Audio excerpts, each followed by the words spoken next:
3-1 to Alonso. Williams sets. Here's the pitch.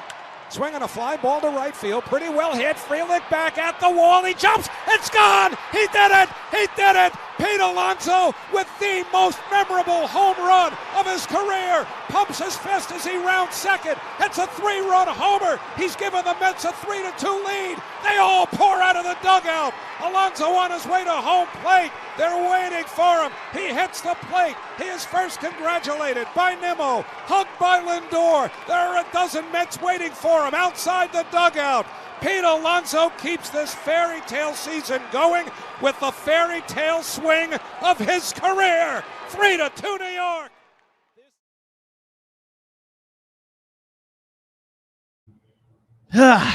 Hello, everybody. Welcome to another edition of the Just Mets podcast.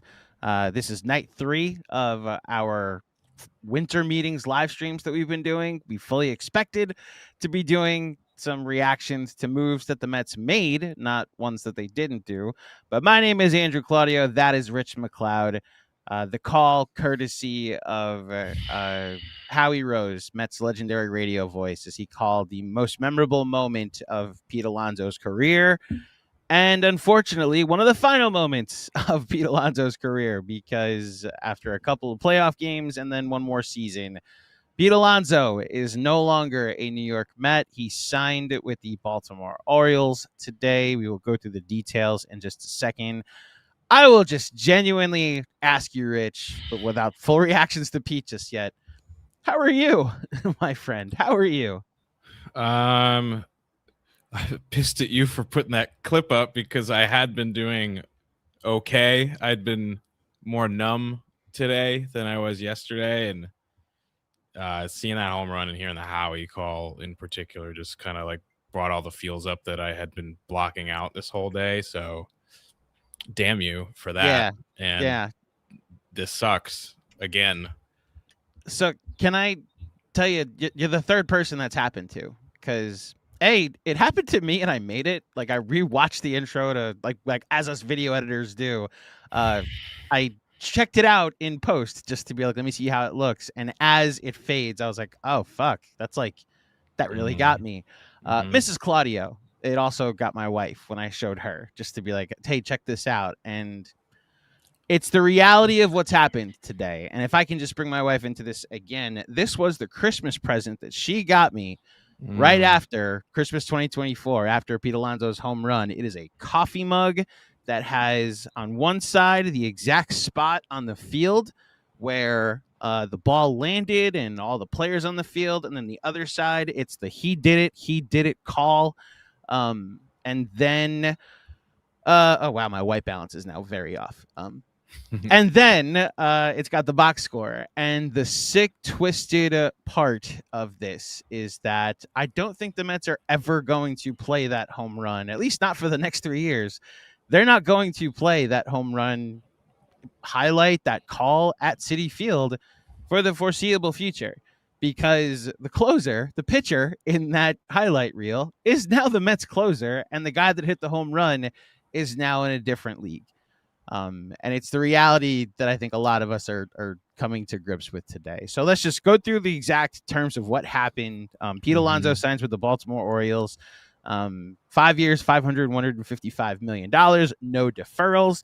The Mets did not make a formal offer to Pete Alonso. He apparently did go back, unlike Edwin Diaz, to see what they would do. And once the Mets saw where the market was going, they decided not even to make an offer. They were not comfortable going to places that his market was going. In fact, the report from multiple reports, I'm consolidating all the reports into this. The word shocked or surprised that he was getting more than 3 years actually was put out there, that the Mets, a couple of days where they really misread the market. Very surprised and shocked this week, apparently. Shocked a lot. I think that's, I mean, I can get into, like, they have no indication. Rosenthal says they have no indication of pursuing Cody Bellinger or Kyle Tucker. Pat Ragazzo of Sports Illustrated, friend of the pod. The Mets have also checked in on Kyle Tucker, but their level of seriousness in the superstar right fielder is unknown. And then former Mets beat writer Tim Healy, who's now at the Boston Globe, the Mets are discussing a first base option of pairing Jeff McNeil potentially with free agent Paul Goldschmidt. which made me almost jump off the Long Island Railroad today. I say what happened, and now we react to it because this is a legitimate therapy session. So, Rich, I ask you, what was your reaction to Pete Alonso leaving and not receiving a formal offer from the only franchise he's ever known? In the moment, I found out because you texted. Well, you didn't text me the news. You texted me expletives, and I could only assume. I think my reply to you is I don't want to look, and I looked, of course, and I saw the report that it was the Orioles for 5 years. And like my initial feeling was like almost like nothing for a second. Like I was at my office today and I read it and I just kind of went like threw my hands up in the air and was just like, okay. And I think yesterday has a big part in that, just what happened with Diaz and the confidence meter for both of those guys just going into the tank in recent days. So I wasn't surprised. That I just think the Diaz stuff yesterday put me in this like temporary moment of feeling numb and apathetic, where I didn't have a big initial reaction to Alonso, at least not emotionally. It was, this is bad. I don't know what the president of baseball operations or the owner is doing right now, and we'll get into that a lot more. But I just didn't have an emotional reaction to it. It really hasn't been until the last couple of hours that I've just, again, like been stewing on it a little bit more, and it started to get a little bit more frustrated by it, annoyed. And, now that, seeing that clip for the first time today, because I have kind of avoided the retrospective stuff, it's got me in my feels a little bit. I'm surprised. The only surprise, I guess, was I was surprised that he got the contract like that. That he got more than I thought he was going to get. Years, I think at this point, I thought maybe he was going to have to settle for 4, and money, I was very surprised he got more than Schwarber. Conversely, I was surprised that Edwin Diaz got as little as he got. So kind of like I also misread the market, I guess. But it's been a mixed bag of emotions, and you could make an argument for like, that's an overpay, and maybe it's okay that they let him go. But I think in conjunction with letting Edwin Diaz, and not even letting Edwin Diaz walk, like bungling the Edwin Diaz thing to the point where he walked, and making the decision to trade Brandon Nimmo, and now all the reports seeming to indicate like they're actually maybe not going to be very aggressive this winter. When you combine all of that, it's like I have a hard time having the individual conversations of like, well, like you should let this guy go, you should let this guy go, because all that they've done so far is shed payroll, get rid of a bunch of players that people really liked, and actively become a worse baseball team after a year where you were already a bad baseball team. Yeah, a couple things there. And we'll provide some time at the end, because I did a therapy session before I headed into the city today, to kind of go through the details of what happened with Diaz, or what appears to have happened with Diaz. And while I was also shocked that Alonso got the contract he got, and then the Diaz got as little as he did, it appears that Edwin Diaz just kind of got to a number and said, I don't want to enter into a bidding war. So there may have been a world where Diaz got more. He just did not want to be with the Mets.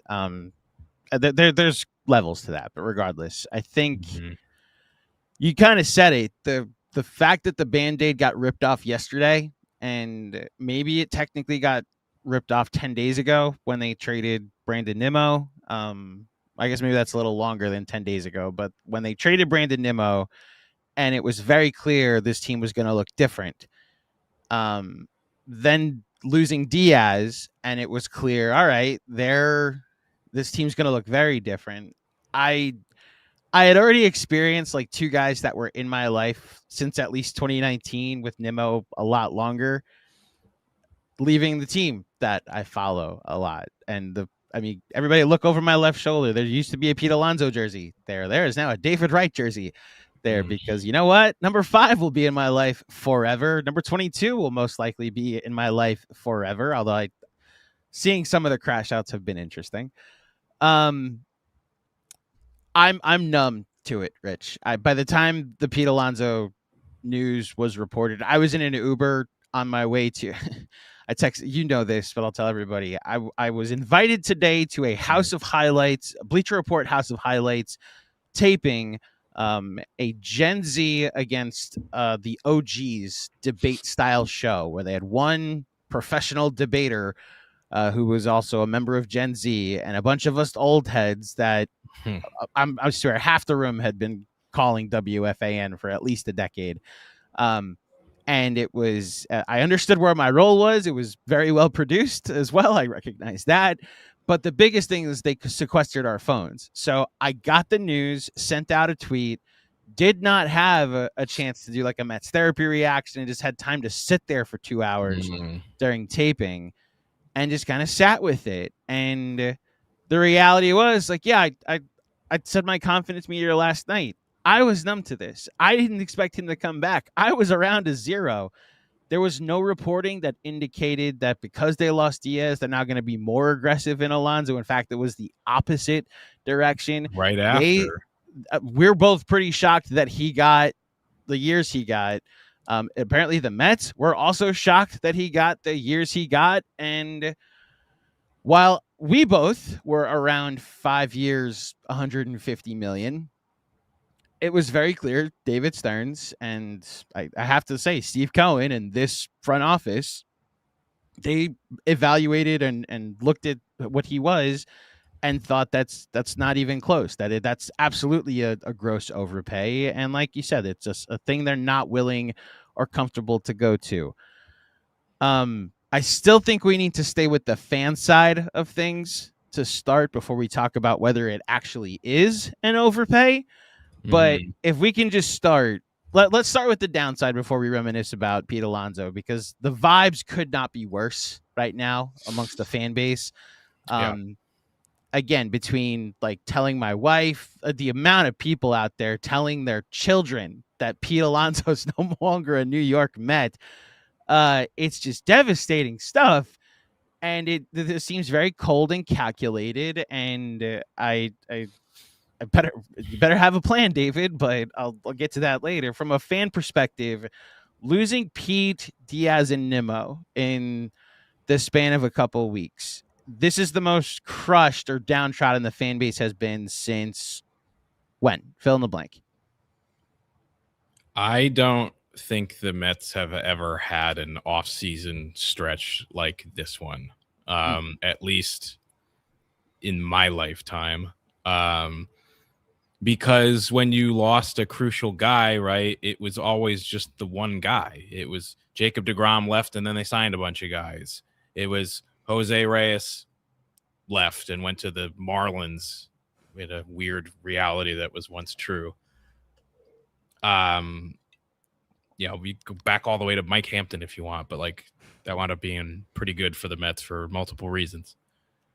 But it's never been like one after another, and with the resources that they had, like I think we all went into this offseason thinking to various degrees, people had differing opinions, but like something has to get shaken up with this core.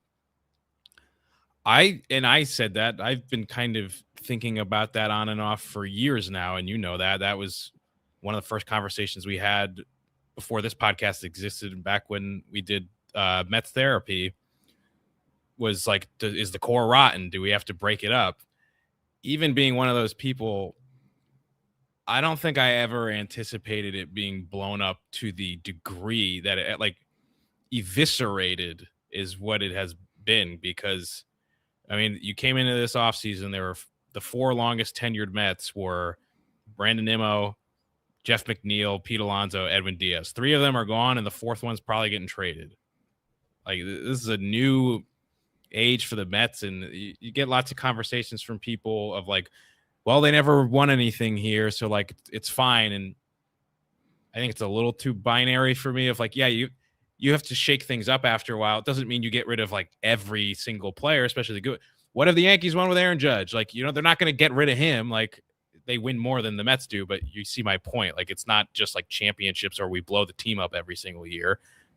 You can't go on that way. But the fact that they've blown it up to this degree, I never anticipated. And I mean, we'll probably spend most of the episode talking about this, but like, I mean, it's easy to break it, but how are you going to fix it? And we don't know what the plan is done now. So it's like, you better be right, because we are, this is like a gambit now essentially for this organization. And I don't know where they're going with it, but they better figure it out.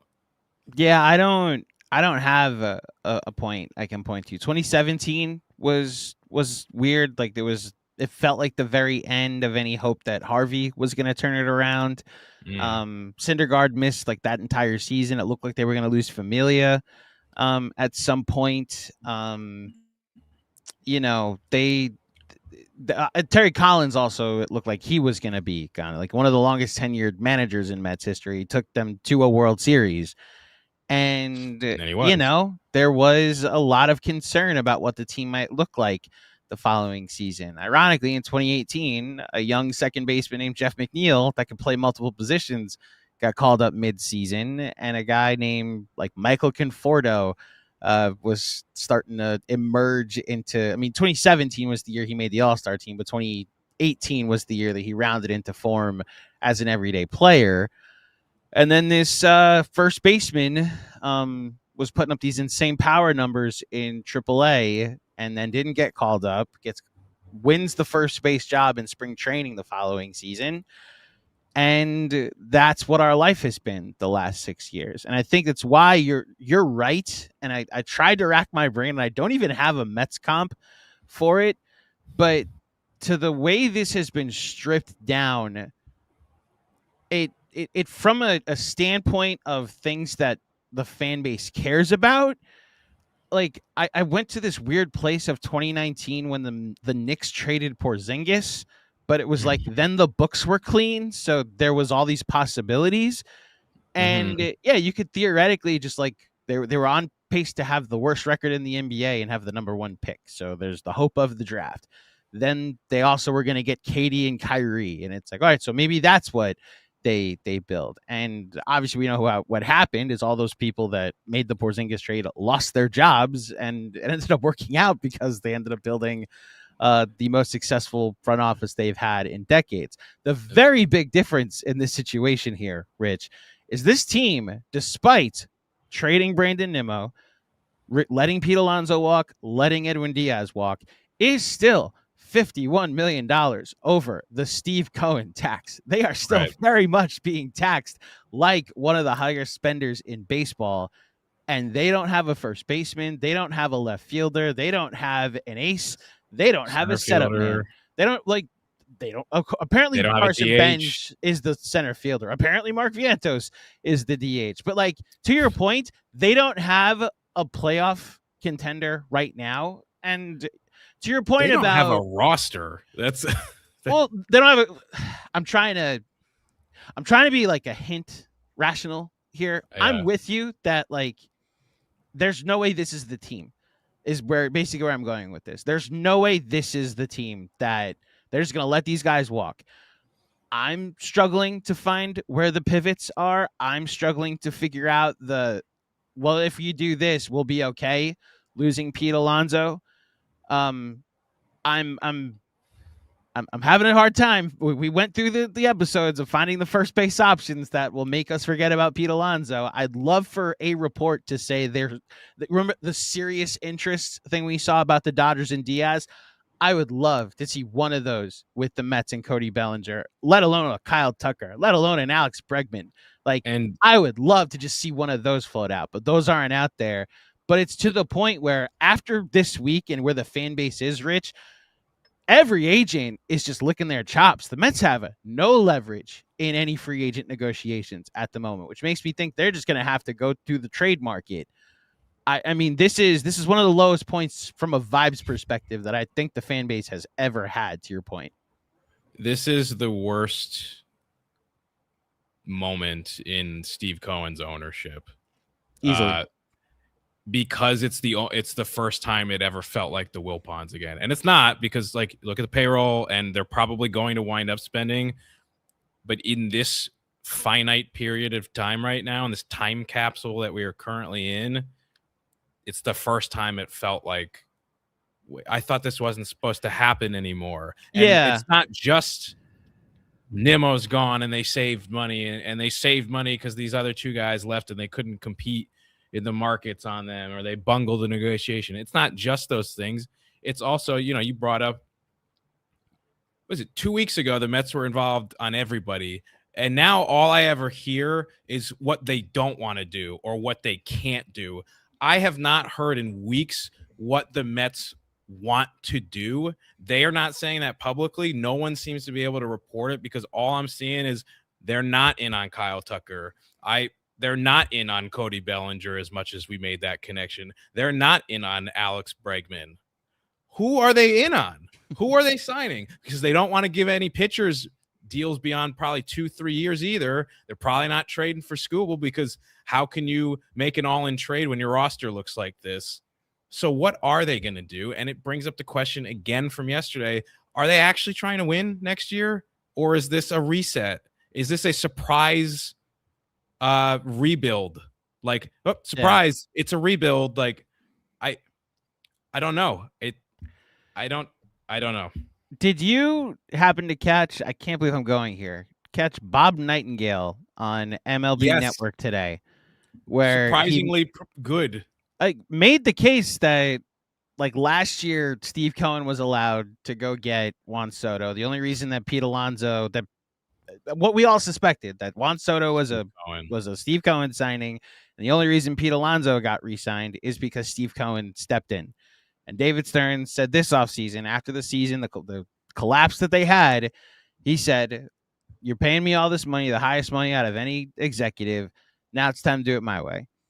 And said the thing I've thought but haven't said out loud: did he even want to sign Juan Soto? Which is why, like, he probably, from a very analytical Harvard perspective, looked at it and said, you know what? This is a good offer for Juan Soto based off of my calculations.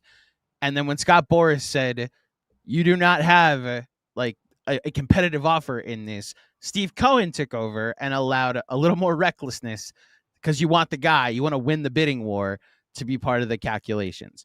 So now we're leaving it up to, again, David Stearns to build out the rest of the roster and potentially find a competitive team that this is actually a good point to bring up the Steve Cohen quote that apparently was sent to John Heyman today, right? Because you made the good case of, like, are they trying to win next year? There is potential penalties coming in 2027 to anybody that's over the Steve Cohen tax. Steve Cohen, according to John Heyman, texted him, "I totally understand the fans' reaction. There is a lot of offseason left to put a playoff team on the field." All right. We have no choice but to trust that. Like, to trust that there is a potential playoff team still a part of a plan. And look, the Diaz thing we'll talk about at the end.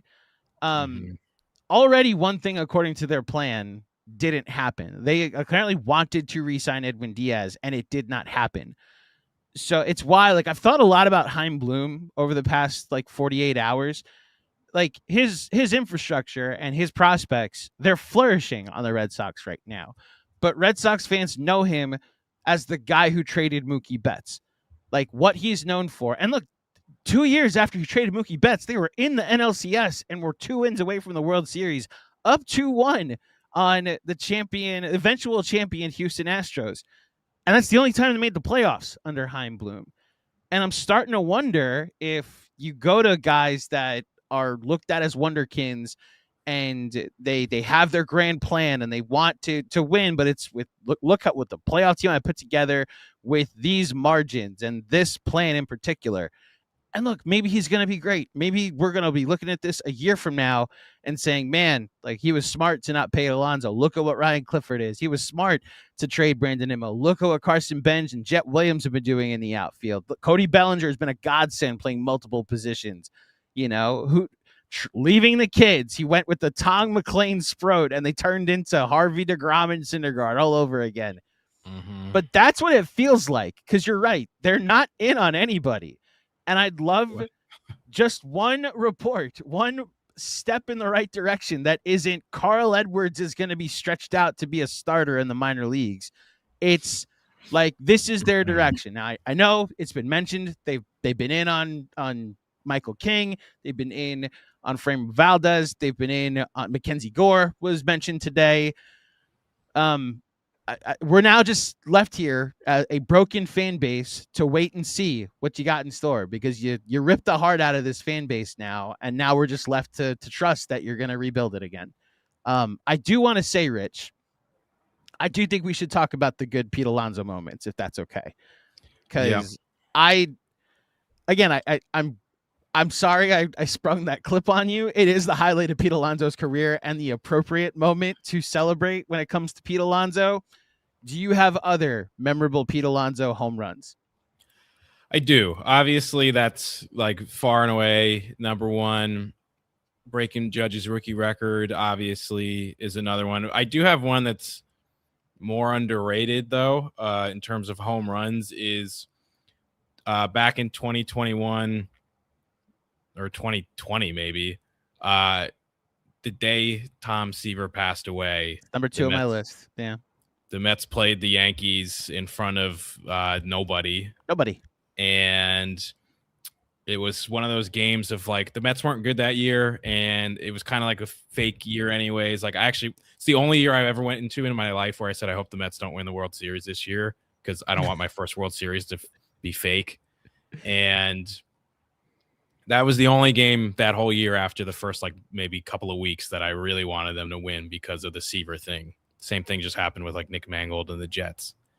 And they were losing late to the Yankees, and there was some like late dramatics. I think there was like a Billy Hamilton triple at one point, and a JD Davis, either a sac fly or a home run. I can't remember, but Pete Alonso winds up hitting a walk-off home run in the 10th inning against the Yankees on the day that Tom Seaver passed away. And that is always, it is the only moment of that season I remember, other than Yoenis Cespedes opting out, and that being the only news story I've ever broken in my entire life. Only thing I remember about that year, other than that, was the Alonso home run, and that always meant a lot to me. Those are my big ones. Yeah, the 2020 season, the 50-game season was weird. Let's just call it what it is. It was very weird. They were playing home games like the night we found out that Steve Cohen was going to be the owner of the New York Mets. Mets hit a walk-off home run on the road in the 7th inning. Ahmed Rosario, yes, hit a walk-off home run at Yankee Stadium. In the 7th. Yeah, very weird year. I thought you were going to say Cespedes. What you remember is the Mets won 1-0 on opening day, which was in August, and it was a home run. It was a home run by Yoenis Cespedes. His last is in New York. I mean, maybe he had another one in Fenway. He might have hit another one. I can't remember. The day after that first day, day 2 was the day my now wife and I became official. So I remember that 2020 season as like her being. We had a saying in the beginning of our relationship where she would ask me what the Mets score was, and I would say the Mets are winning, and she would. She was trained like what you're supposed to ask to follow that up with is for now, like the Mets are winning for now because they'll eventually start losing. The Tom Seaver home run that he hit the day Seaver died is absolutely up there. I thought his home run, it gets lost, but the home run he hit in the 2nd inning against Aaron Nola after the Mets had lost game 2, it's his again, the last time he had seen Mets fans at Citi Field, he was giving curtain calls on Sunday Night Baseball because the fan base didn't know if the Mets would be back. They went on a road trip to Atlanta and then to Milwaukee, then back to Atlanta, then back to Milwaukee, and there was no guarantee that Pete Alonso was ever going to play at Citi Field again. And then thanks to Pete Alonso, there was a trip made back to Citi Field after they made a pit stop in Philly. And in his first at bat, greeted by the fan base that, all was forgiven for a frustrating year. He hit a second inning home run off of Aaron Nola, and the crowd went nuts. Mm-hmm. That's one that stands out. You just reminded me, by the way, that Pete Alonso's last home at bat at Citi Field was a walk-off home run against the Texas Rangers as his final at bat as a New York Met at Citi Field. And that did not resonate with me until just now. I should have put that in the intro with him saying, like, don't stop believing in us, Mets fans. Like, keep riding with us, Mets fans. So that is the last home run.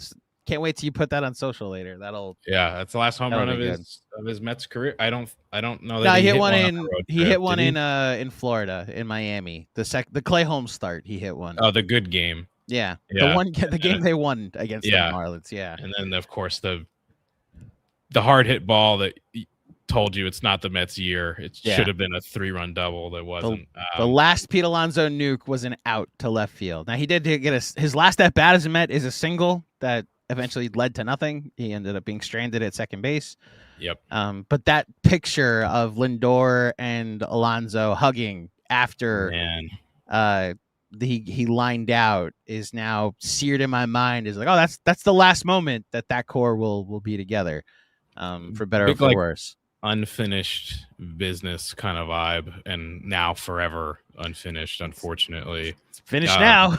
Yeah. I will like to bring it back to some positives, like just some of the accolades he had. I'm sure you've got like a bunch of stats and stuff, but just in terms of the accolades, it's kind of nuts. Like we all know he's the single season home run king for the Mets. He is the career home run king for the Mets. He is the single season RBI king for the Mets. I actually think he might be 1 and 2 now after this year. Yeah. He also in 2022, so 3 years ago, he became the game-winning RBI king for the Mets. So I don't know where he finished out there. He passed Keith Hernandez in 2022. So he is far and away the leader in that now as well. I was in the building for the game that he broke that record. It was a Friday night against the Colorado Rockies, where it was a walk-off at obviously a game-winning RBI, but it was a walk-off in the bottom of the ninth. Jeff McNeil, that was the year he won the batting title. Tied it in the 8th inning on a single, and then Pete Alonso with an RBI single to win it. He's the best. I'll say he's the best power hitter they've ever had. Plain and simple, Pete Alonso. It's him, Mike Piazza, Darryl Strawberry. Yeah. That's the list. We'll see what Juan Soto becomes. I think he'll eventually end up there, but it's those three. And much like Darryl, I was born after the 80s, so like everything I know about it is told to me and learned. But I mean, much like Darryl Strawberry, those two guys are the top 2 power hitters, like homegrown power hitters in the history of the franchise. And both times their GMs didn't want them anymore. And they let them leave. And it was a mistake when they let Darryl leave and Frank Cashin let him go and he didn't want him back. And it is very clear David Stearns, not a Pete Alonso fan. He didn't want him last year. I think we can all say that now. And he clearly didn't want him this year because they didn't even bother offering a contract. And I'll say to Pete, congratulate, like David Stearns and Steve Cohen won the battle. You and Boris won the war. I'm glad you got paid. He made up more than the 7-year contract that he turned down from Billy Epler a few years ago. He made that up and surpassed it. I hope he does well in Baltimore. I hope he beats up on the Yankees.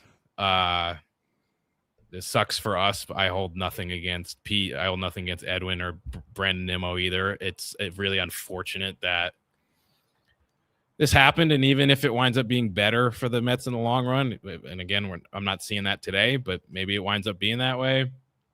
It's still days like this suck, and that's the part of being a fan is like you get attached, and even if you could make sense of it, it's like it doesn't make it easier. Yeah, this is a good transition into whether or not this was an overpay or not. For those who don't know what Rich is referring to, Pete Alonso was offered by the previous Mets GM, Billy Epler, 7 years, $158 million. This was before the 2024 season.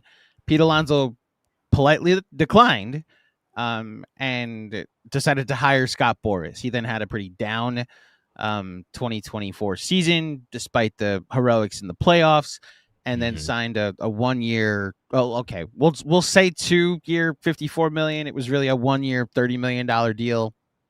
You add in the, I believe, $25 million he got in arbitration his last year with the Mets, and then you add in the $155 million contract that he ends up getting over the next 5 years.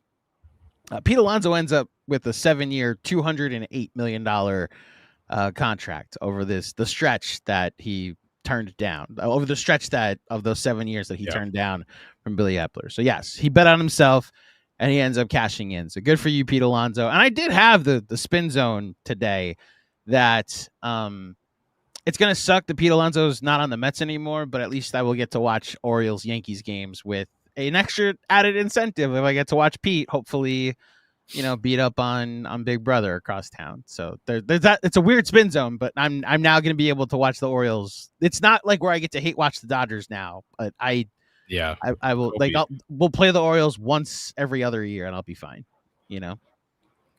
Copium, baby. Well, it's every year now because of the new scheduling. That is true. So was this an overpay? I'm just going to read off. Pete Alonso was now the second highest by AAV, highest paid first baseman in Major League Baseball.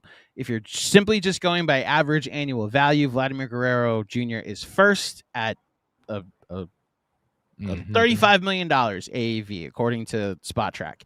Pete Alonso's at 31. He's the only other $30 million first baseman. Freddie Freeman is at $27 million. Bryce Harper is at $25 million. Matt Olson is at $21 million. Christian Walker is at $20. Do you think, or do you agree with the sentiment out there that this was an overpay and that the Mets are probably better off with not having to overpay for a first baseman? Or let's just start with, do you agree that it's an overpay? I'll answer it both quickly. Okay. Yes, it's an overpay. Who cares? It's free agency. They're all overpays. Juan Soto's an overpay. I don't care. They're all overpays. Like, rarely are you getting a bargain on a star in free agency. And, the famous Andrew Friedman quote, which is coming back up a lot this week, is, if you're, I'm going to paraphrase here, but it's, if you try to be logical about every free agent, you're going to finish third every time. Well, Mets are finishing second and third on a lot of these guys right now. And sometimes you got to go past that limit. And the Orioles decided, like, we're going to do that this year. And they tried for Schwarber. I believe they matched the Phillies offer. Schwarber went back. So they said, okay, we'll give Pete Alonso the same deal for $5 more million. Good for them. They're trying. Whether that works out for them or not, who knows? But it's better to try in this league, and these owners have the money and they can overcome it if it doesn't work out.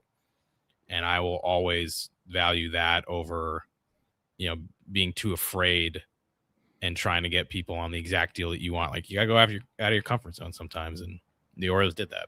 I think that's the thing that's jamming me up, because yes, I agree, it's an overpay. I also said from the beginning of this offseason, I was fine overpaying Pete Alonso. Some of that is sentimental value, so maybe that's why you need a David Stearns to step in and say, well, let's not overpay just for the sake of he's a lifelong Met. But when he comes back to you and you don't even give him an offer, you clearly don't value him the way that I do, and the way I thought his production, let alone, would have been worth spending a little bit more recklessly. This is also just like what you do when you have Steve Cohen as your owner. Like, you're supposed to be able to overpay for your own free agents, to spend a little more recklessly and fix your mistakes if you need to. If he's awful in the last 2 years of this deal, you're able to just pivot and eat the money and be fine with it. This wasn't an Albert Pujols overpay. This wasn't 10 years, $300 million. This wasn't like even Miguel Cabrera. This, it's similar to Chris Davis, which is why I'm kind of shocked that the Orioles are back in the first baseman for $150 million business, but that was also a 7-year deal. And I don't think Pete Alonso, like, that was unprecedented how far off a cliff Chris Davis Yeah, became the worst hitter that was in a baseball. weird situation. So, like, if you get a good 2 years from him and he DHs for the last 3, like, I think it's a fine DH you could have had, and now you're gonna have to go a different direction.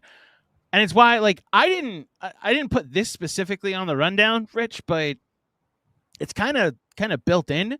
But like, the next question is, like, now that Pete Alonso's gone, like, we're 40 minutes in, and we'll get to some questions or comments if there are any. Yep. Like, who the hell is going to play first base for the New York Mets in 2026 and beyond? And I will make it a 2-part question, but you can answer the second part, because, again, almost jumped out of a window when I saw the report. Do you buy the McNeil Goldschmidt thing? I know Tim Healy is good at his job, and I know he was more just like floating out. This is an idea they threw out there. The rumor being that McNeil and Paul Goldschmidt could be a platoon they pursue to be the first base option in 2026. I mean, a couple of weeks ago, I would have said no. Sure. My confidence in this front office right now is so low that, yeah, I could buy it. And also, if that's the first base plan, that fucking sucks. That's garbage. How is Jeff McNeil the lone survivor of the great Mets purge here? Yeah. I don't know. I want to get your perspective on that as well. Will Salmon apparently just dropped an article, so I'm going to do a little bit of reading. I love this game. I love this segment when we do reading. Yeah. But yeah, while I kind of start to scan that over, how would you feel about the you skim, I'll answer. It would be the worst first base combo they would have had since Jason Phillips / Mike Piazza at first base in 2004. That was pretty dreadful that year, where I had a catcher that couldn't catch playing first base and couldn't play first base next to Jose Reyes at second base, who couldn't play second base because you signed Kaz Matsui to play shortstop. So I had just like a bunch of DHs on the field and playing positions they shouldn't be playing.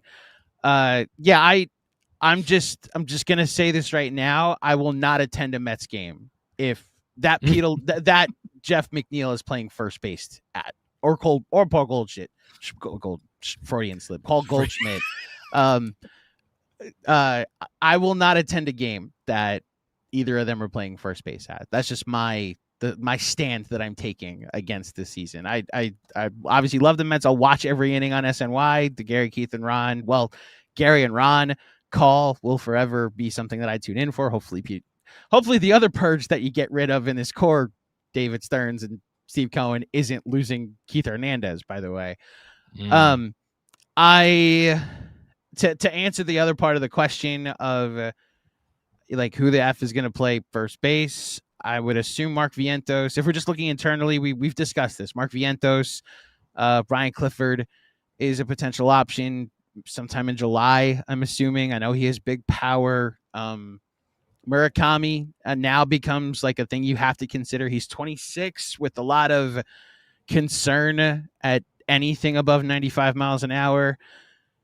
You mentioned Wilson Contreras. I'm now kind of hoping they trade for Wilson Contreras. That's at least an above average glove and a decent he still hits a little 5 hitter. You know, he's not Pete Alonso, but I mean, hopefully he makes up for something with his glove. And then there's the other thing we keep talking about, which is Cody Bellinger. And it's why I'm waiting to hear something that they are in on somebody. They are, and the notion, and I envy people that can do this, that like David Stearns has a plan, trust it, and they don't leak anything. We should be happy that the Mets don't leak this. Well, a lot of the reporting lately has actually been very accurate, like very on point. Didn't want to go more than 3 years for Pete. He's gone. Didn't want to go more than 3 years for Edwin Diaz. He's gone. Like, we're going to rip up the core because they didn't like the clubhouse and wanted to tear it down. 3 of the longest tenured Mets are gone. All about run prevention. Let's trade a defensively limited left fielder for an offensively limited second baseman. Like, the reporting's actually been pretty accurate, as leak proof as the front office apparently isn't anymore. So I'm now waiting for one of these leaks to just say that the Mets are in on Cody Bellinger. Let's just see if that's right. So Well, those are the options I'm concerned. So what do you got for me, Rich? What did Will Salmon just say? okay, so Will Salmon just dropped an article in The Athletic in the last few minutes. A lot of it talking about, first of all, title of the article is first Edwin Diaz, now Pete Alonso. Where do the Mets go from here? A lot of it talks about discipline. That was the word of this article. Salmon was also on SNY maybe an hour or two ago. He said the word discipline many, many times. Will knows probably more than anybody else right now about what's going on in that Mets front office. So I would trust a lot of what he says. I'm just going to read a couple excerpts here. For Diaz and Alonso, the Mets operated with discipline. With Diaz, the Mets' latest offer wasn't more than what the Dodgers ended up giving him. With Alonso, they neglected to make an offer once the range went beyond their comfort zone. It sounds like a disciplined approach will continue. The way the Mets view it, they have two superstar players in Juan Soto and Francisco Lindor, plus an impressive farm system brimming with pitchers. They plan to complement Soto and Lindor with good players. The question remains, how good will those players be? The bigger name free agent position players, such as Kyle Tucker and Cody Bellinger, may emerge as targets at some point. Ditto to some of the bigger name free agent pitchers. But the guess is that the Mets are going to wait things out, be opportunistic, and try to cash in if a premium players market is falling short of projection. There's more, but I want to analyze that bit first. So, yeah, Wilson Contreras is probably the best case scenario at first base next year. It maybe, because it's. I mean, that's not. If you were looking for an olive branch to feel optimistic, that wasn't it. No. That is the feeling that Mets fans have been afraid of the last 36 hours or so, is like, oh, they're not going to try that hard. They're not going to spend a lot of money. If they get somebody, it's going to be like Alonso last year. Like, he falls into their lap because like 29 other teams didn't want to pay him for some reason. I don't care for that. Not coming off the year you just came off of. I need to see more aggression, and it seems like they have the complete opposite mindset. And I'm just going to keep saying this. Like, what David Stearns, Steve Cohen say to the public generally doesn't have much merit to it. They just don't say very much when they do speak. But they owe it to this fan base right now, which is in the midst of a revolt that we have not seen. They owe it to explain themselves. And like that one sentence that Steve Cohen texted to John Heyman today does not suffice. And David Stearns can only dodge questions for so long because deals aren't official. Like, these deals are going to be official soon, David. So what are you going to say then? There's a comment calling David Stearns our Nico Harrison, by the way, for the basketball fans. And that is a terrifying prospect if there ever was one. I want to stick with the Heimblum comp because, again, the Red Sox right now are reaping the benefits of the farm system and the infrastructure that he did put in place. Like, I do think guys like David Stearns, guys like Bloom, there are plenty of guys like this throughout baseball that just know how to build out a farm system. When it comes to building a major league roster that requires you to go outside of your comfort zone a little more often, especially when you have the payroll capabilities that the Mets are supposed to have, that's where I've always questioned him. And I'm not going to use the Soto first offer comp again, but that is a microcosm of it matters. It's like what I have always feared is that, like, push come to shove, you can have discipline, fine, but then like where is the only way that you're gonna get a big slugger or a good like another all-star to come to this team is if they come back to your price range and you don't, go get aggressive in the offseason. Like, I'm sorry. Look, you better be right about Carson Bench. You better be right about Jet Williams. You better be right about all these pitchers, because it looks like that's what Mets fans have to look forward to. And look, maybe this is just one of those off seasons where last year the vibes could not have been higher. And this year, I don't know how many people will be shopping at the Mets store for Christmas and Hanukkah presents this December. And, you know, we have to trust you. And that's really what my Mets therapy reaction was today. Like, I'm left helpless here. Like, he's in charge of the baseball team that I gave my heart to in the late 90s. I am at your mercy, and either you're going to be the genius that proved to be right and built the Mets into a contender, because the best case scenario here is the Nationals letting Bryce Harper walk because they had a stud in Victor Robles in center field, and then they win the World Series the first year that he's gone. Even though they were dogs. That team had a lot of high-priced stars on it, though. It did. So, they had a high-priced pitching, which is why, like, if we saw that kind of pivot, like they went and got Corbin and had the rotation of Scherzer, Corbin, and Strasburg to lean back on. They had a horrific bullpen, got off to a 19-31 start, but the rest is history. Like Anthony Rendon in a walk year, Juan Soto in his first full season, like Trey Turner emerging. They had things to build on. And we also have Juan Soto, don't really have the pitching. You're going to have to trust that that's the scenario here, is that despite losing a fan favorite, he's still able to build a contender.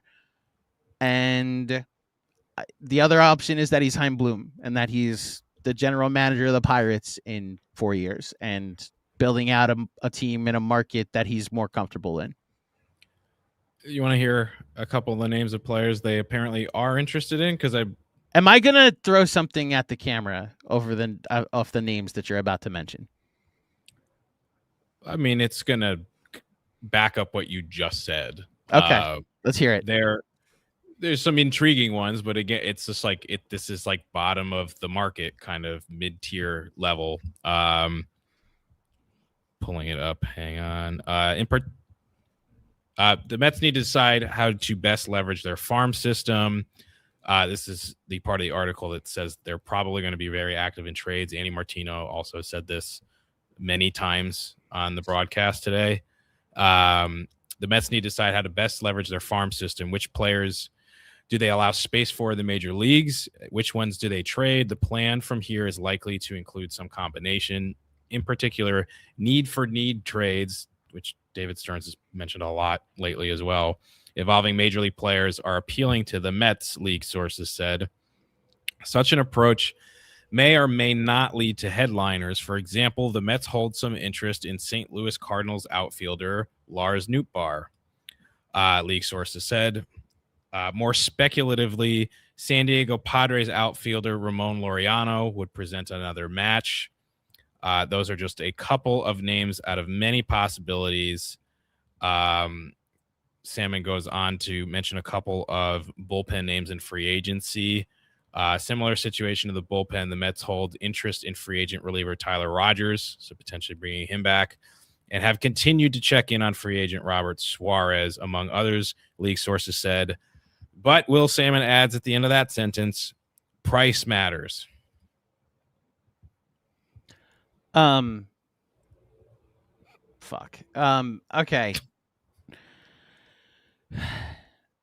All right, we'll see what they do. That's where I'm at. It doesn't say it explicitly in here, and the Mets have not said this outwardly yet. This doesn't feel like a team that's really trying to win next year right now. And unless they're going to do something that goes against what everyone is reporting right now, and that is possible, but not likely, I don't see how they're going to win next year. And I kind of think that they're lying to us right now. I think they're pretending that they're going to be a playoff team and they're going to be competitive and they're going to be aggressive. And then when the offseason ends, they're going to talk about how they needed to pivot, how they need to reset, and they're confident in their young players. That's what it feels like. And I don't like being gaslit. Like, the fans of this team, as dumb and emotional as we can be, are not stupid. And they will see through that. And if I pray that that is not the approach that David Stearns and Steve Cohen are taking, because they are going to be very rudely greeted by this fan base who liked them, at least Steve Cohen, for a while. That will change. Do you buy the dark place that some Mets fans have gone to, that Steve Cohen just wanted the casino, and now that he's got it, he's stripping the team for parts? I would not be surprised what any billionaire would do. These guys are not regular people. Yeah, And more is more. Doc, if they replace Pete Alonso with a Newt bar next year, I'm putting that in the Jeff McNeil first base cat. I'm not going to They the replaced. I mean, I don't know if they'll replace him with the Newt bar. They're replacing him with a raw bar at the casino next door. Yeah, so. that's true. You're on your game today. Last thing before we get to some comments. It's been 24 hours since the Diaz meltdown that both of us had on the live stream last night. Yep. Look, I did a Mets therapy session. It does seem very clear that, look, whether you believe the more information that came out since our live stream was that he was not happy that the Mets went and signed Devin Williams without contacting him first. I kind of put 2 and 2 together, somewhat speculative, but it makes sense in my mind that if you're offering me 3 for 66, then you're offering Devin Williams 3 for 51. Like, I'm more than $15 million and the same amount of years better than Devin Williams, especially in the most recent season that we both played. So when he went to the Dodgers and the 2-time champions, who are a much more attractive destination, the moment he realized they were willing to go to a similar offer, it's like, you know what? If this is what I'm going to get, I don't need the Mets to like enter their wiggle room. I'll just go to LA. Do you have any next day thoughts on Edwin, on what we've now heard from about Edwin Diaz, and how like the Mets like didn't lose a bidding war, they just weren't allowed to enter one, and you know, how much blame do you assess on that? What are your next day thoughts on Edwin Diaz? I will differ here a little bit. I feel the same way. I've had some conversations that still imply the Mets tried to cold play Diaz, and they came in with an underwhelming offer at first and took what I was told was they took too long and they let the Dodgers swoop in. And that was kind of what I felt like yesterday. And a few people seem to indicate that. And we had the DeComo article yesterday, remember, that said like they had their chance. I think there's still a lot of things pointing to the fact that the Mets tried to like hardball Edwin Diaz and they didn't think it was going to blow back on them. And I think he surprised them by saying, go fuck yourselves. Like, I'm going to go to the Dodgers, who are looking to three-peat. I believe that is what happened. That is what has still been reported. It is what I have heard from multiple people. So I think that the Mets bungled the situation, and yeah, they didn't get to, offer him that final offer because, like we said last night, they pissed him off. And he said, I got the minimum amount that I want, and I don't even want to go back to you now because you annoyed me. Yeah. Because of the way you played the negotiations. Whether the Williams thing is just like icing on the cake or whatever, I don't know that matters. Maybe it was just like more reasons for him to, sometimes you make a decision and then you just like look for little things to reinforce that decision. I feel like it could be something like that, of like, he's already like, I'm done with the Mets. And also this pissed me off. And also Jeremy Hefner and my brother worked here for a summer, sort of, and all that stuff. But I genuinely think like the disrespect and them playing games. You said it last night. You play stupid games, you get stupid prizes. That's what happened. And I haven't veered off that thinking, and I just think that they bungled it. Yeah. That's how I feel about it. I don't think I differ that much. I I don't like that they allowed the price to get to a place the Dodgers could enter the conversation. That's where I will remain holding the Mets and holding Steve Cohen in particular accountable. I will now put some responsibility on Edwin Diaz for leaving is more what, and I'm going to hold it against him. I'm just saying, like, I can't put this in the same category as Pete Alonso. Like, he went back to the Mets. He wanted to be here. Edwin Diaz, I do think, got to a place where he didn't want to be here anymore, unless the Mets came correct with a contract that was a little more reckless and not as undisciplined. That's the new word we're going to use, because they like to use the word disciplined. Yeah. And guess what? Now Devin Williams is your closer, and I hope that works. So yeah, that's where I think things stand with Edwin Diaz at this point, Rich. Yeah, we'll probably never know. I will watch the press conference to see if he addresses it, because I bet somebody's gonna ask. Edwin? Yeah. Have they announced that yet? Not yet. It's not official yet. But what was very interesting was, so Will Salmon, who we just read through his article, was on the Mets pod last night, like right after we went on with Joe and Connor, and he essentially said he knows what happened, but he's going to let Edwin Diaz speak for himself. And he said he hopes that he's asked about it in the press conference. So that also caught my attention a little bit of like, okay, that's interesting. Here's a thought. Will, go to the press conference. Ask him. maybe he can get on the maybe he can get on that Zoom. Yeah. But so that'll be interesting. And then I will have to not really ever watch Edwin Diaz again unless he's pitching against the Mets. I hate to say it. If you're watching playoff baseball, I think you're going to be watching a lot of Edwin Diaz going forward. Yeah, well, that's October me's problem. Yeah, we'll address that in October 2026. Yeah, we'll get there. A couple of questions before we get out of here. Thank you to between YouTube and Twitter. We got over 2,000 people watching us live at the moment. We thank you, Mets fans, for tuning in to our final emergency winter meetings live stream. Here. Can I just say before we get into the comments too, like, yeah, one, we appreciate everybody who's been like watching and interacting with us these last 3 days. Really, we did 3 of these, and all we got was the Mets lost somebody. They didn't do anything. We didn't get one single like, oh, this happened, this cool thing happened. Like, we went through a whole winter meeting. Actually, that's a question I would like to ask you. Is this the worst Mets winter meetings of all time? I was going to put it on the rundown. The answer is yes, Rich. It's absolutely the worst winter meetings of all time. I don't even know if another one comes to mind for me. I think I froze. You did. Your video's frozen. I can still hear you. Okay. Can you still hear me? I can now still hear my you. screen is black. You got black screen. Technical difficulties of the technical live. difficulties on my side of things. It appears that my connection is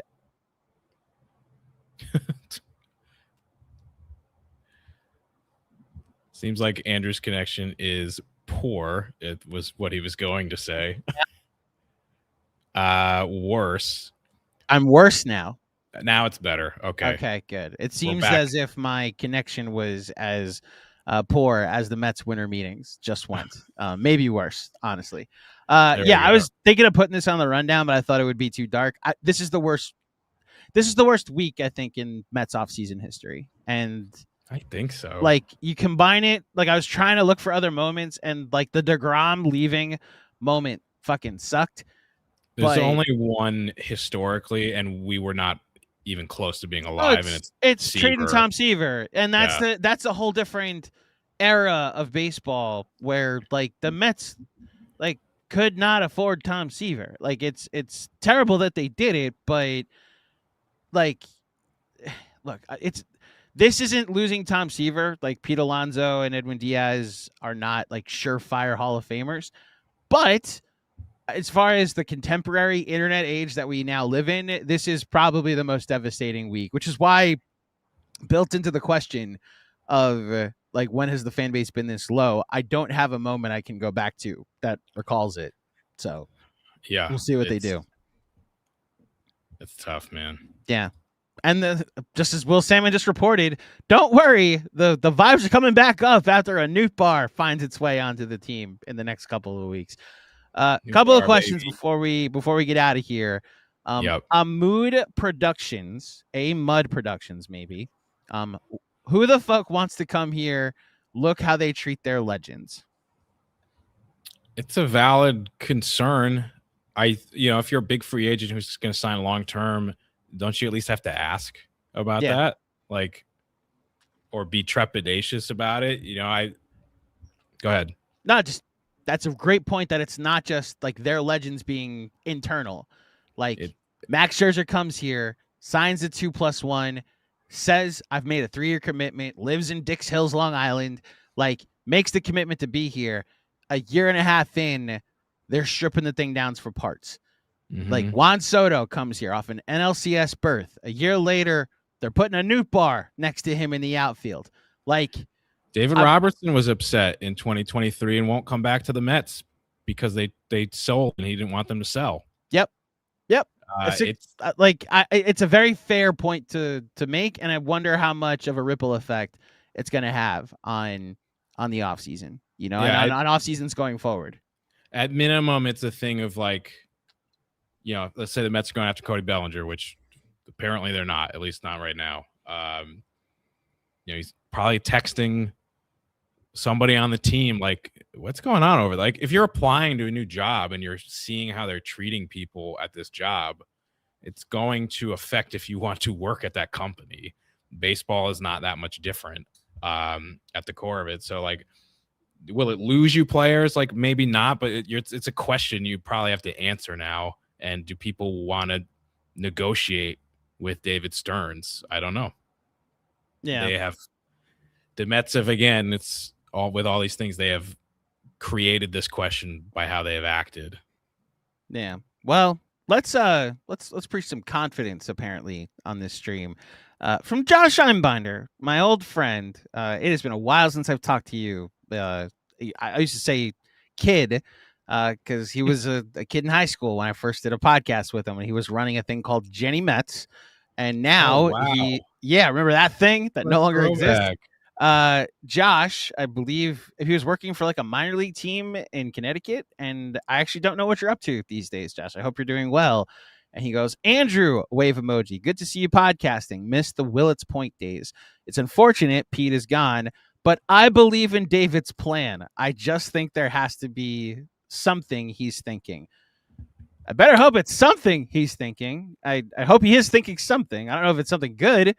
We'll see. I hope you're right. And this is what I said earlier. I envy people that are able to have the week the Mets just had and are still like, you know what? Let's see it. I'm ready to see what you do to us now. Like, I'm ready to give this a new chance. Why not? What else do we have to lose other than more baseball games? So I envy this, Josh. Like, I envy this perspective. Side note, the Willets Point days. The pod we used to do was called Next Stop Willets Point. That's now my train stop when I go to Willets Point, and I think about that every time because we had a sounder in the intro that was me with a train conductor voice saying "Next stop, Willets Point," and it was like muffled, like it's on the subway announcer thing. And now every time I hear is "This is the train to Mets Willets Point. The next stop is Mets Willets Point." I always think about our old podcast. So, Josh, I hope you're doing well. Do you know a quick fun fact that has very little to do with, almost actually nothing to do with the Mets, but a little bit about you were just talking about? Sure, please. Fun fact: a few years ago, at a job before I started working in the ad agency, I wound up working with this man named Charlie, and I later found out that Charlie is the voice of the subway. He is the stand clear of the closing doors guy. Because I was on my way to a Met game on a weekend, and my normal subway is the A train, so they don't have the canned voices on there. Like, actual conductors will make the announcements on those trains, at least on the old ones. So I didn't hear the voice very often. So when I went to a Mets game, I heard it, and I was like, this really sounds like Charlie. So when I went to work the next day, I had asked about it, and they're like, oh yeah, we recorded these 20 years ago as like a charity thing for the MTA, and it's still them. and they sent me the original audio recording. They still had it on their computer, and I have it right here. Play it. Stand clear of the closing doors, please. That's awesome. That's such a like audio nerd thing that we geeked out about that. I hope anybody else that's watching could appreciate how much Rich and I are realizing we just discovered like the holy grail of audio recordings or something like that. It's pretty cool. His name's Charlie Pellet. He is one of the loveliest men of all time. If you ever run into him in New York, he loves to talk about it. So shout out to Charlie. Let's go to the next comment. Let's do it. Thank you, Josh. Hope you're doing well, buddy. Josh. DJ023. It is totally Heim Bloom. The only thing I will agree with Claudio on. Okay. David Stearns will fix the processes and... Oh, so you actually... Okay, it is totally Heim Bloom. David Stearns will fix the processes and grow the farm system, and then he'll get fired for some overspending GM in 3 years. He's saying he's Heim Bloom, but he likes Heim Bloom, I guess is what he's saying here. Go ask a Red Sox fan what Heim Bloom was. He's the guy that traded Mookie Betts. That's what he's known for. Traded Mookie Betts. Whoops. Made the playoffs once in 5 seasons as Red Sox president of baseball operations. Now, yes, he built a farm system, but then it required a GM to go get Alex Bregman, to go trade for Garrett Crochet, to go put money into the team, because that's what you do when you have a big market and big assets. So thank you for agreeing with me, DJ Zero. What's up? Mike Yastrzemski signed with the Atlanta Braves for a 2-year deal for $23 million. He's actually had a very good bounce back season with the Royals and the Giants last year. So the Braves add a player. I have no feeling toward the Braves at the moment. I don't know what it'll come back.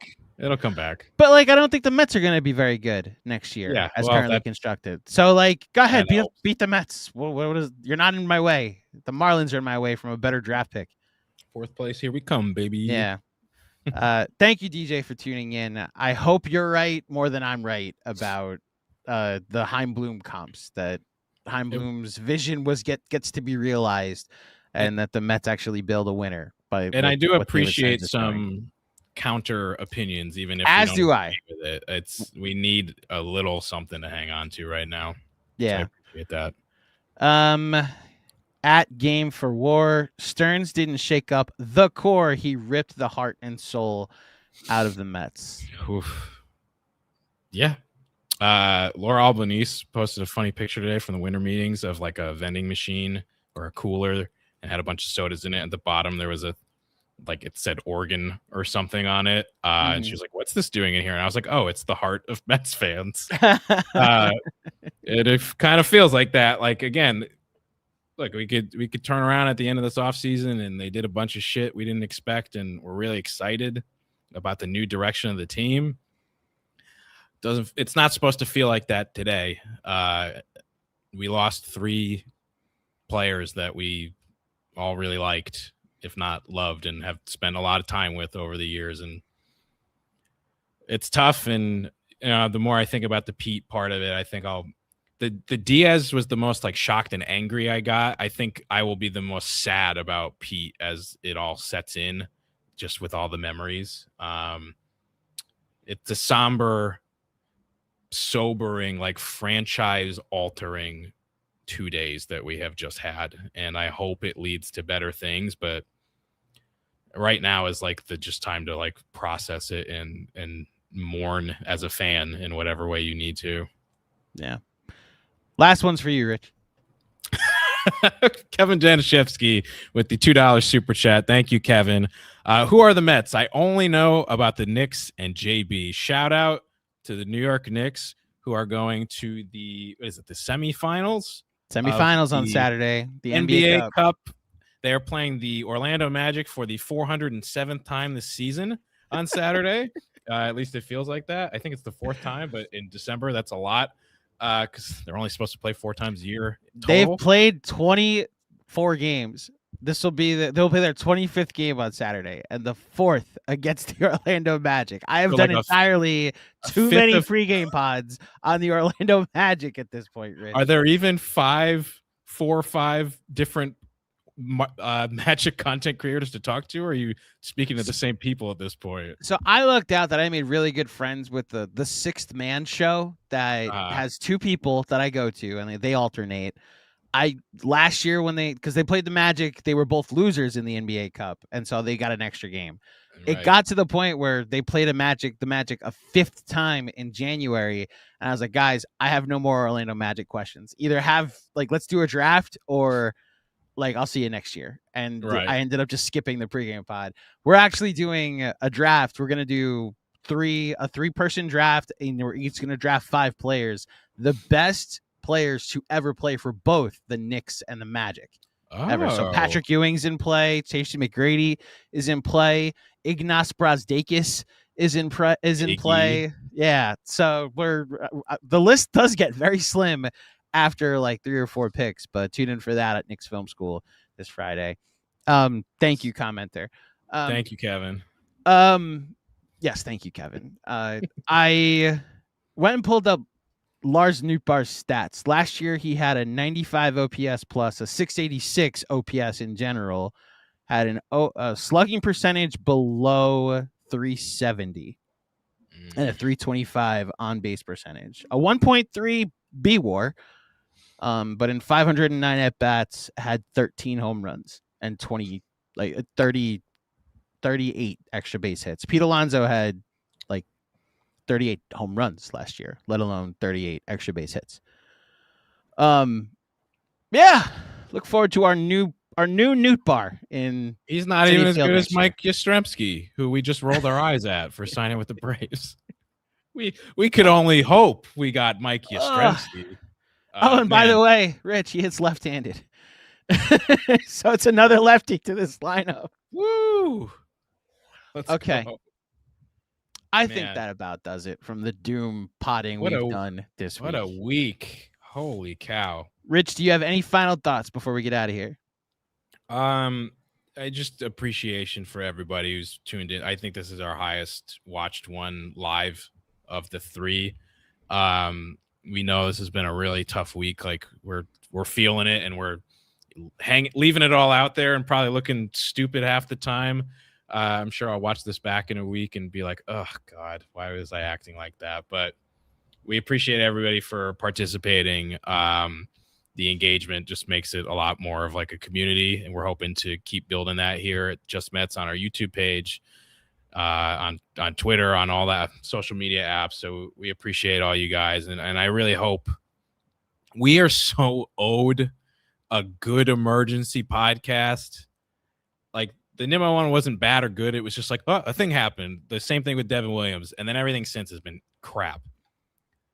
I really hope the next one we do can be fun and exciting and get us drinking the Kool-Aid again, because I want to be wrong really bad, and I hope that happens, and I hope it happens soon. We could use something before the holidays, I think. I echo Rich's sentiments about everybody tuning in and engaging with us and following along. This has been an awful week for Mets fans, but a fun week again, misery loves company. It's been a welcome new thing to my life to be doing Mets offseason content, and I appreciated getting to do it with my good friend Rich and my fellow commiserators in the fan base as well. So thank you for that. If you are watching and you haven't subscribed yet to the Mets, I almost said Mets Film School, to the Just Mets newsletter or the Just Mets YouTube channel, please do that. Remember to subscribe and like this video. If you're listening on the podcast feed, Apple or Spotify, leave a 5-star rating and a review. I will be back sometime Thursday afternoon with a Patreon pod with my good friend Dexter Henry of the New York Post. We're doing a home and home where he's coming here for an episode, and then I'm going on straight out of Flushing on Sunday. We'll see if the Mets do anything that makes that episode different than the episode he does with me tomorrow. Mm-hmm. And yeah, so check that out. Subscribe to the Patreon. It's $5 a month, gets you an extra episode every week. So, and you also get the coffee show. Like, you get Rich's off-season coffee. Hopefully you have something new to react to on Saturday as well.